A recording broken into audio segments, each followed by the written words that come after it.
Nicodemus is asking the question, who are you, Jesus?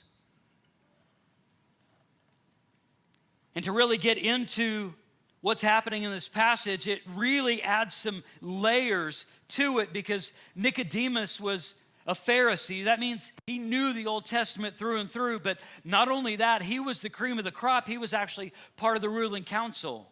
Only 71 people total would have been part of the ruling council. It was known as the Sanhedrin. They were like the Supreme Court of our day.